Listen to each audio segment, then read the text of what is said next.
सूर्य देव राशि परिवर्तन करने जा रहे हैं और ये मेष राशि में आ रहे हैं। 13 अप्रैल 2024 को सूर्य देव का मेष राशि में प्रवेश सिंह राशि वालों के जीवन में क्या लाएगा, संपूर्ण विस्तृत चर्चा करेंगे सिंह राशि सिंह लग्न वालों के लिए। तो ये जो राशिफल है, सिंह राशि के सभी पहलुओं के बारे में हम बात करेंगे। सिंह राशि वालों का स्वामी भी सूर्य है और सूर्य जब मेष राशि में आते हैं तो सिंह राशि वालों के जीवन में बहुत अच्छा बदलाव आता है। हम बात कर रहे हैं सिंह राशि के संपूर्ण पहलुओं की। ये राशिफल आप सिंह राशि सिंह लग्न दोनों के हिसाब से देख सकते हैं। कैसी रहेगी धन की स्थिति, स्वास्थ्य, रिश्ते, लव एंड रिलेशनशिप, व्यापार, बिजनेस, शिक्षा, सभी पहलुओं के बारे में विस्तार से चर्चा करेंगे। चैनल पे अगर आप पहली बार आए तो कमेंट में जय श्री राम अवश्य लिखिए और वीडियो पसंद आए तो आप इसे शेयर सब्सक्राइब अवश्य ही कीजिए। तो सिंह राशि शासन सत्ता की राशि है। इन लोगों को स्वाभिमान, आत्मसम्मान, रेस्पेक्ट इतनी ज़्यादा चाहिए कि सिंह राशि वालों को भोजन मत दो, पानी मत दो, परंतु सम्मान इनको पूरा ही चाहिए। उच्च के हो रहे हैं आपके ये सूर्यदेव, तो उच्च के सूर्यदेव हो रहे हैं और शुक्र का भी बदलाव हो रहा है। तो ये जो राशिफल है वैसे तो एक माह के लिए है, 13 अप्रैल से लेकर 13 मई तक, परंतु वैसे मेरी गणनाओं के हिसाब से आपका बेस्ट टाइम चलेगा 3 महीने तक। तो 3 महीने तक सूर्यदेव आपको इच्छित मनोवांछित सफलता दे सकते हैं। आप अपने प्रयास तेज कर लीजिए। जब ये सूर्यदेव मेष में उच्च के होंगे 13 अप्रैल को, तो आप में एक अद्भुत क्षमता डेवलप हो जाएगी। आप में कॉन्फिडेंस बहुत अधिक बढ़ जाएगा क्योंकि आप शेर हैं, बुद्धिमान हैं, चालाक हैं, चतुर हैं, आत्मसम्मान आप में बना हुआ है। परंतु आपको अपनी गति पे नियंत्रण बना के चलना पड़ेगा क्योंकि सूर्यदेव की राहु से भी युति हो रही है। मेरे वीडियो में बिल्कुल भी थंबनेल इस टाइप का नहीं होता है कि एकदम आसमान से धन की बारिश हो जाएगी, एकदम से किस्मत बदल जाएगी। ऐसा कुछ भी हकीकत में नहीं होता है। जो भी कुछ होता है ग्रेजुअली होता है और हमारी कुंडली के हिसाब से भी होता है। तो आप इसको उसी आधार पर लें। तो 1 अप्रैल को शुक्र देव भी उच्च के हो रहे हैं और सूर्य के साथ, जो कि आत्मा का कारक है, सूर्य देव उच्च के होकर के आपको श्रेष्ठ परिणाम दे रहे हैं।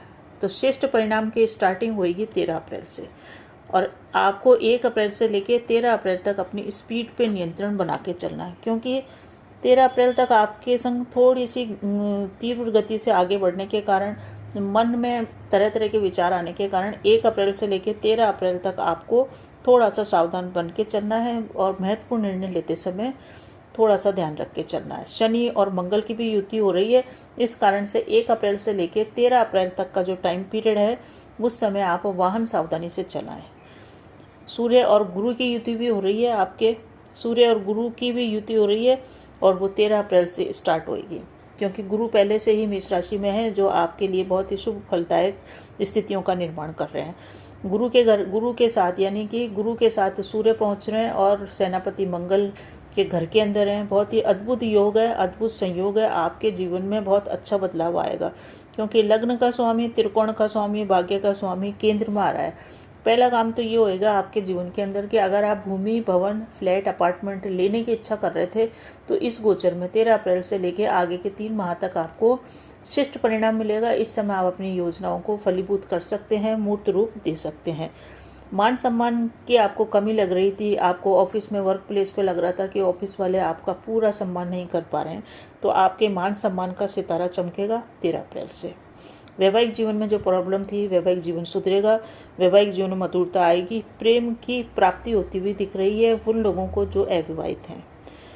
शनि और मंगल की युति भी आपके चल रही है सप्तम घर के अंदर, तो सुख की प्राप्ति होगी। मनचाहा जीवन साथी इस गोचर काल में प्राप्त हो सकता है, स्थितियाँ ऐसी बन रही है। ध्यान कहाँ रखना है, जो लोग विवाहित हैं उनको अपने ससुराल वालों से संबंध खराब नहीं करने हैं क्योंकि राहु आपके 8वें घर में चल रहे हैं। जो आपको 8वां घर ससुराल का भी होता है, तो आपको अपने ससुराल वालों से जैसे भी संबंध हैं, अच्छे हैं बुरे हैं, उनको यथावत रहने दें, उनको और ज़्यादा आप बिगाड़ने का प्रयास न करें। 13 अप्रैल तक यात्रा में भी आपको सावधानी रखनी है, साथ ही साथ धन के लेन देन में भी सावधानी रखनी है। महत्वपूर्ण निर्णय लेने में आप जल्दबाजी न करें वरना आपको नुकसान हो सकता है। केतु हस्त नक्षत्र में है तो आपकी वाणी काफ़ी मधुर रहेगी, वाणी से आप बहुत सारे कार्य बना लेंगे, तो इस टाइप से बढ़िया है। 17 अप्रैल को गुरुदेव कृतिका नक्षत्र में आ रहे हैं। कृतिका का मतलब होना काट देना। काट देना का मतलब अवांछित परेशानी, आप दिक्कतें, सब जो भी परेशानियां, दिक्कतें, हर्डल्स, रुकावटें थी, वो सब काटेंगे 17 अप्रैल को। तो 13 अप्रैल को सूर्य पक्ष में, 17 अप्रैल को गुरुदेव पक्ष में, शुक्र पहले से ही पक्ष में है। तो जिन भी जातकों की नौकरी नहीं लग पा रही थी उनको ये नौकरी दिला देंगे। जो लोग नौकरी के अंदर पूर्व से ही हैं उनको नौकरी में अच्छी स्थितियों का निर्माण होएगा। वर्क प्लेस पे मान सम्मान दिलाएंगे। पद प्रतिष्ठा से आपकी इज्जत बढ़ने वाली है।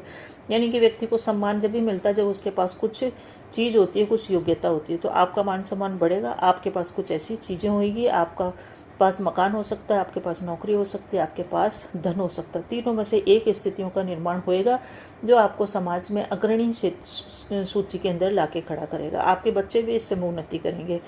गुरु का जो योग बना हुआ है तो अच्छा योग बना हुआ है गुरु और सूर्य का। तो आपको क्या करना है, अपने गुरुओं की आलोचना नहीं करनी है, जितना हो सके गुरुओं का सम्मान करें। अपने मस्तक पे केसर का तिलक लगाएं, केले का पूजन करें। ये एक साधारण से उपाय हैं जिनको करके आप अपने गुरु को और पक्ष में कर सकते हैं। परंतु सावधानी कहाँ तक रखनी है आपको, 1 अप्रैल से लेकर 13 अप्रैल तक आपको थोड़ा सा सावधानी बना के चलनी है। जल्दबाजी और स्पीड पे नियंत्रण रखना है।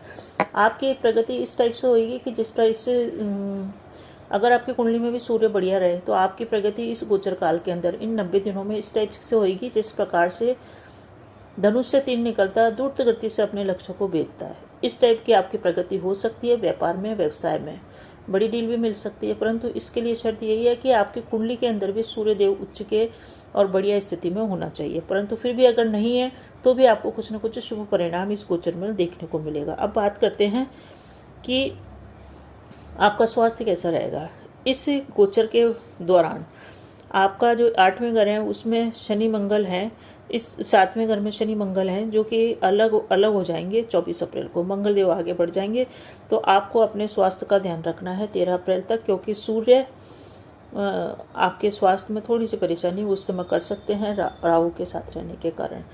13 अप्रैल के बाद आपका स्वास्थ्य बढ़िया रहेगा। और आपकी पढ़ाई की बात करें तो एजुकेशन का मालिक जो 5th से देखते हैं तो गुरु अपने ही घर को देख रहे हैं, तो शिक्षा में आपके अच्छा लाभ होएगा। शिक्षा में जो रुकावटें थी वो दूर होएगी। कहीं एडमिशन लेना चाहते थे तो बढ़िया है।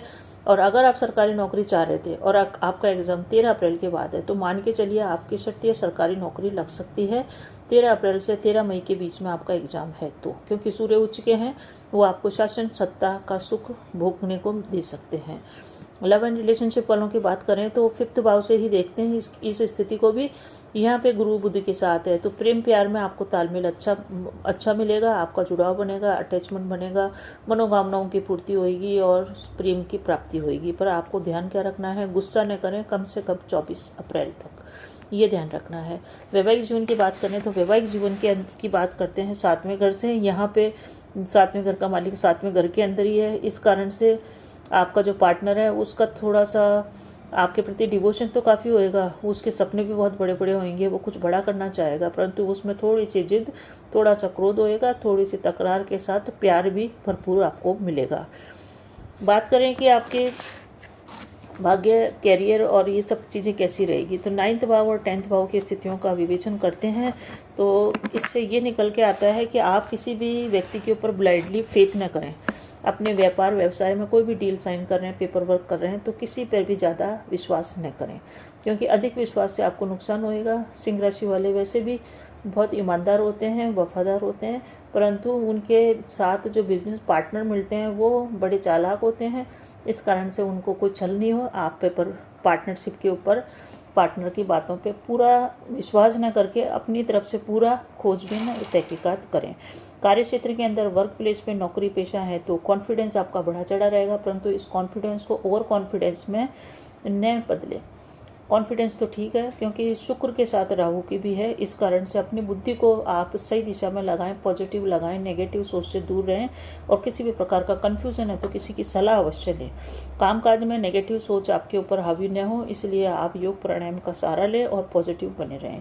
14 अप्रैल से कार्य बड़ी द्रुत गति से पूरे होने वाले हैं। आपके शत्रु भी आपके नष्ट होंगे और आपको व्यापार, व्यवसाय, नौकरी में प्रमोशन और उन्नति देखने को मिल सकती है। आपको अपने कार्य क्षेत्र में बहुत अच्छा मुनाफा भी मिलेगा, बहुत अच्छा लाभ भी प्राप्त होएगा, अचानक से धन की प्राप्ति भी आपको होगी। कुल मिला के देखें तो 13 अप्रैल के बाद भाग्य की चाबी आपके पास होगी और आप उस चाबी को खोल सकते हैं अपने पुरुषार्थ से। अचानक से धन प्राप्ति, अचानक से मुनाफा, इस प्रकार की स्थितियाँ बन रही है।